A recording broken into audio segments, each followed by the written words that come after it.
Estamos en diálogo con el diputado provincial Luis Lucero Guillet, que él copreside el interbloque San Luis Unido, el interbloque de la oposición en la Cámara de Diputados, y como les veníamos contando, fueron los que ayer bueno, objetaron principalmente la creación de este régimen sancionatorio en el proyecto de ley donde se ratificó decretos emitidos por la provincia, bueno, permitiendo la emergencia sanitaria, el aislamiento social obligatorio, pero también en uno de esos decretos y en estos proyectos se estableció este régimen sancionatorio.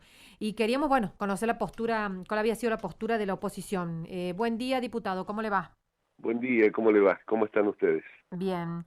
¿Qué es lo que ustedes principalmente cuestionan de este régimen sancionatorio que, bueno, ya quedó convertido en ley?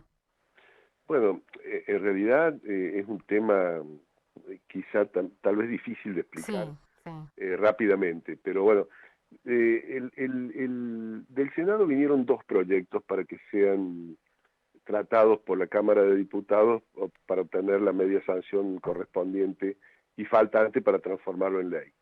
Uno de ellos nosotros lo acompañamos por unanimidad, que es un proyecto de ley que ratifica los tres decretos nacionales que a su vez habían sido tomados por el gobierno provincial a través de decretos propios del Ejecutivo provincial. Eso nosotros lo acompañamos y lo ratificamos sin ningún problema porque creemos que el 297 nacional, que es el que declara el aislamiento social preventivo y obligatorio, y luego el 260 que declara la emergencia sanitaria, no merece objeción de nuestra parte porque, bueno, no podemos desconocer la realidad. Lo que sí cuestionamos nosotros es un proyecto que vino, un segundo proyecto, Ajá. donde curiosamente piden la ratificación nuevamente del decreto 297, que ya había sido ratificado en un primer decreto, y trae además, a partir del artículo 2, un régimen sancionatorio totalmente distinto a lo que establece el DNU 297, que es el decreto nacional y que sanciona, como ya todos sabemos, con aplicación en todo el territorio de la provincia, en virtud del artículo 205 y el 239 del Código Penal. Este régimen sancionatorio que agrega el Poder Ejecutivo Provincial lo hace 40 días después de haberse dictado el aislamiento social preventivo y obligatorio.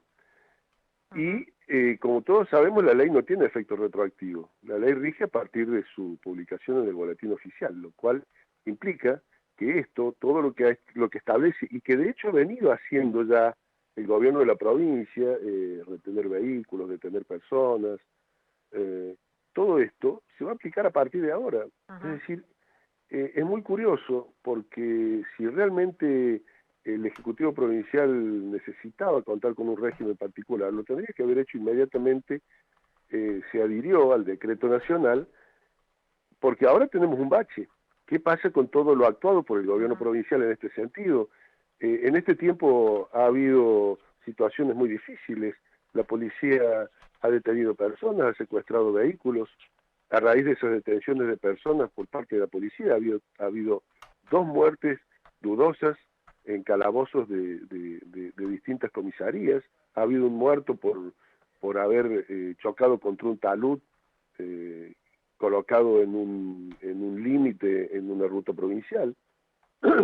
Entonces, ha habido situaciones que son muy difíciles y que nosotros no entendemos cuál es el sentido de esto en un momento en que para nosotros nos están ajustando en el sentido de la aplicación de las penas, pero por otro lado se está liberando todo. Fíjese usted el acuerdo que ha firmado el gobernador ayer con la provincia de La Pampa de libre circulación. Esto implica que los vecinos de La Pampa que ingresen a San Luis pueden circular libremente por el territorio provincial, pero para nosotros, los sanluiseños, los nacidos y criados acá en San Luis, o los que vivimos acá en San Luis, rige la limitación del número de documentos. Ajá. Sí.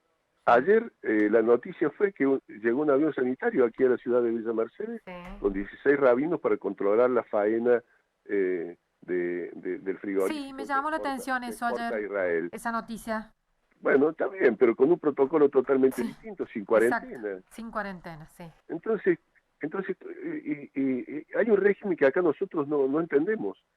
Se libera porque aparentemente el estatus sanitario de la provincia permite esa flexibilización para quienes vienen de afuera, para quienes pueden generar ingresos teóricamente por el turismo, los pampeanos que vengan a hacer turismo a San Luis, cosa que dudo en estas circunstancias, pero supongamos que así fuera, están liberados para circular libremente por la provincia, pero quienes vivimos y estamos aquí, estamos limitados en nuestras actividades, tenemos que tener en cuenta qué día salimos y qué día no, de acuerdo al número de documentos, y si esto no sucede, nos lleva preso o nos aplican multas millonarias. Sí, te Entonces, inician una causa judicial. claro, Sí. pero a ver, entonces la nación instauró claramente un régimen sancionatorio que aplica el artículo 205 del Código Penal, Ujú. que establece prisión eh, eh, de 2 años a 6 años, que incluso no es excarcelable, perdón, de 3 a 6, no es Ujú. excarcelable. Pero parece que esto no le alcanza. Entonces hay un régimen sancionatorio que además nos aplica multas. Nos retienen el vehículo, pero no lo podemos retirar si no pagamos. Entonces, el sentido evidentemente es otro. Y además, en esta segunda ratificación, agregan un final del artículo primero que es bastante llamativo, porque abre la posibilidad de que de aquí en adelante no sea necesario que los decretos que se dicten en el ámbito de la pandemia necesiten ratificación, con lo cual se estarían como atribuyendo una facultad extraordinaria que evidentemente no existe y que es absolutamente ilegal. Todo Sí. decreto debe ser ratificado, Ujú. indudablemente. No se puede hacer una ratificación anticipada como pretende este artículo que ha sancionado ayer. Recién hablábamos con el diputado Luis Martínez. Él quería marcar como una contradicción de ustedes en el sentido de que eh, primero cuestionaron que la provincia dicte estos decretos de necesidad y urgencia, que en realidad no están contemplados, él lo reconoce, no están contemplados con este nombre, digamos, o de esta forma en la constitución provincial. Entonces, dice usted, por un lado ustedes critican los DNU y después por el otro lo aprueban. Aprueban porque, bueno, usted me decía recién que en uno de los proyectos donde se estaban ratificando los decretos nacionales, ustedes apoyaron. La verdad que este es un argumento muy liviano para criticar nuestra posición. Eh, Aquí hay una cuestión constitucional. Mire, hay provincias que han receptado y incorporan en sus constituciones provinciales el derecho que tiene el Ejecutivo Provincial de dictar DNU. Y otras, Ujú. 15 provincias, no lo contemplan. En esto hay doctrina y hay jurisprudencia en distintos sentidos. Hay quienes piensan que al no incorporar la posibilidad de dictar DNU, el gobierno provincial carece de esa facultad y esta es una limitación inhibitoria, es decir, que al no estar expresamente contemplada esa posibilidad Ujú. en la Constitución provincial, los ejecutivos no pueden dictar DNU. Porque hay otras provincias que expresamente sí incorporan, porque el dictado del DNU necesita todo un proceso de cómo se realiza para que ese DNU tenga validez.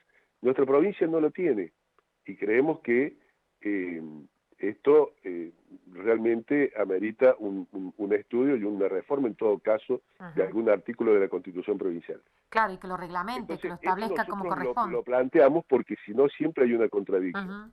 Pero la contradicción en todo caso está del oficialismo, porque si la provincia no tiene la facultad de dictar DNU y los dicta, la primera contradicción y la primera violación a esa norma la estaría llevando adelante el gobierno provincial, claramente el Ejecutivo Provincial. ¿Nosotros qué hemos planteado? Yo particularmente, y en esto hay opiniones divididas, yo considero que en las provincias donde no está contemplado la posibilidad expresa de que el Ejecutivo dicte DNU, no lo puede hacer. Hay una doctrina mayoritaria en el país y hay jurisprudencia en distintas provincias, Ujú. eh, obviamente porque la ha dictado las Cortes Supremas de Justicia de las distintas provincias, donde indica que esto es así, que no lo pueden hacer. Pero nosotros hacemos una interpretación que muy bien lo dijo el diputado Martínez, la hermenéutica jurídica permite interpretar las normas con una amplitud mucho más grande que lo que expresamente dicen. Nosotros estamos en una situación particular, una situación muy complicada, donde no nos podemos detener a cuestionar una cuestión filosófica o meramente jurídica, donde hay dos bibliotecas, una de cada lado, si pueden o no dictar DNU. Nosotros necesitamos ratificar el instrumento que permita a los gobiernos provinciales adherir al DNU nacional, porque, es más le diría, ni hace falta, porque el decreto nacional, el 297, se aplica a todo el territorio de la nación. No requiere que las provincias adhieran, no es necesario. Pero si aún así la provincia lo hace, nosotros no podemos ser tan necios de negar un decreto que determina el aislamiento social preventivo y obligatorio. Primero porque creemos que es necesario, porque la pandemia la debemos enfrentar con las herramientas que tengamos a nuestro alcance. Y por otro lado, sería una discusión sin sentido, negar una realidad. Entonces, no podemos hacer foco en el instrumento, particularmente si la provincia tiene facultades para dictar decreto o no. En eso hemos sido flexibles. Todo lo contrario de lo que dice Martínez. Le hemos ratificado los 3 decretos, aún con reservas en cuanto a la forma. Le insisto, yo particularmente entiendo que no tiene facultades el Ejecutivo para dictar esos decretos. Pero será una discusión que la tendremos que dar en otro momento. Yo no puedo centrar esta discusión formal hoy cuando la pandemia nos está consumiendo. ¿Entiende? Entonces, si ese es todo el argumento para nuestra crítica, bueno, bienvenido sea, porque evidentemente no hay ningún argumento de fondo que le permita cuestionar nuestra actitud. Entonces, así, mire, en el Senado no quisieron introducir ninguna modificación.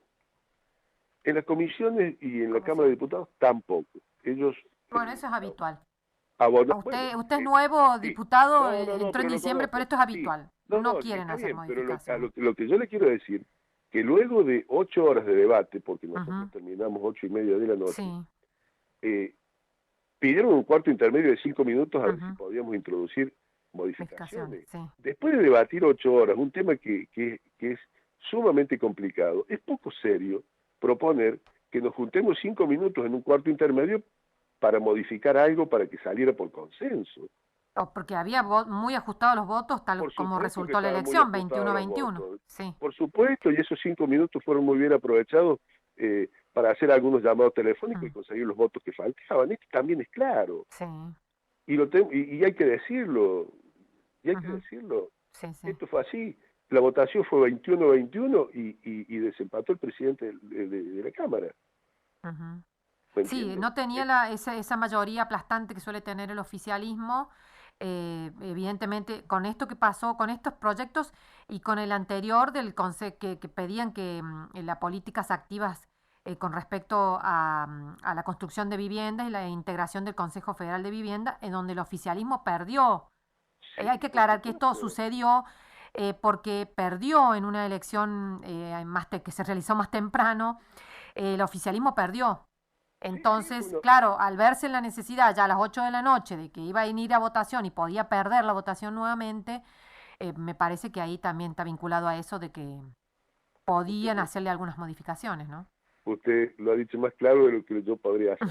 Tal cual es así como usted lo ha dicho.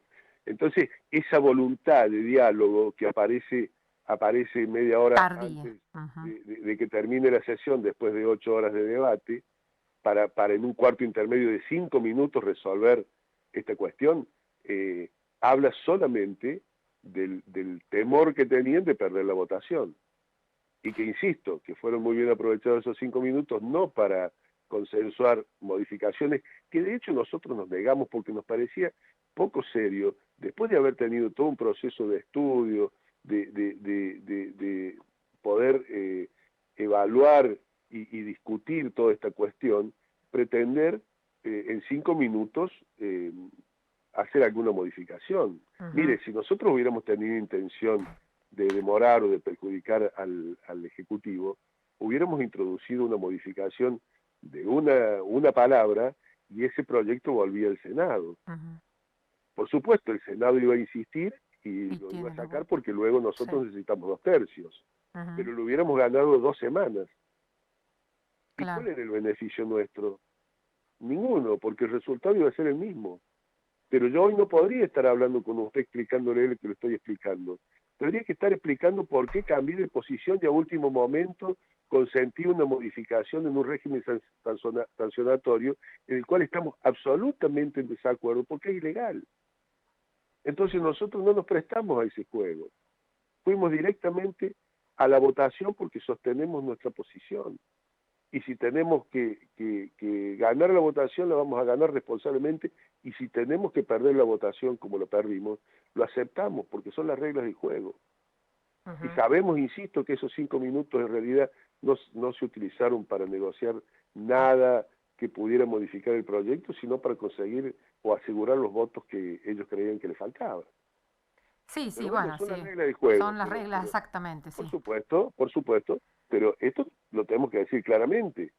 Porque así como usted me dice yo soy nuevo y siempre ha pasado esto, Sí, yo también sé lamentablemente, que siempre, sí. yo también sé que ha pasado esto de Ellos no le negación de cambian una coma a un proyecto que venga del Ejecutivo. sí, sí, también. Pero el teléfono y la cita funcionan bien a los efectos y a la hora de asegurar los votos de algunos diputados de la oposición. Ujú. Esto también lo hemos visto. Sí. Y hay quienes no lo quieren, no se animan a decirlo, pero yo lo digo, no tengo ningún problema. Yo no tengo ningún problema de decirlo. Sí, porque en estos 21 votos que obtuvo el oficialismo estuvo, por ejemplo, el voto de Bartolomé Abdala. ¿Sí? Él votó a favor, votó con el oficialismo provincial ayer. Sí. En Bueno, realidad hizo un discurso que apareció, todo apuntaba a que se iba a oponer, pero votó con ellos, sí. porque digo, si Bartolomé Abdala no hubiera votado como lo hizo, se hubiera rechazado este proyecto. Por supuesto, el resultado hubiera sido distinto. Sí, claro. A Bartolomé Abdalo o cualquier otro, No, digo digamos, ¿no? Bartolomé Abdala Pero, porque es de claro, la oposición, está sí, bien, sí, a eso me sí. refiero, por eso lo cito a él, No, pero bueno, no, pero Bartolomé Abdala está más cerca del oficialismo que de la oposición, eso está claro. bueno. Esto sí está claro. Bueno, diputado, muchas gracias, ¿eh? No, por favor, muchísimas gracias. Hasta Muy luego. amable. Hasta luego. Hablábamos con el diputado Luis Lucero Guillet sobre lo sucedido ayer en la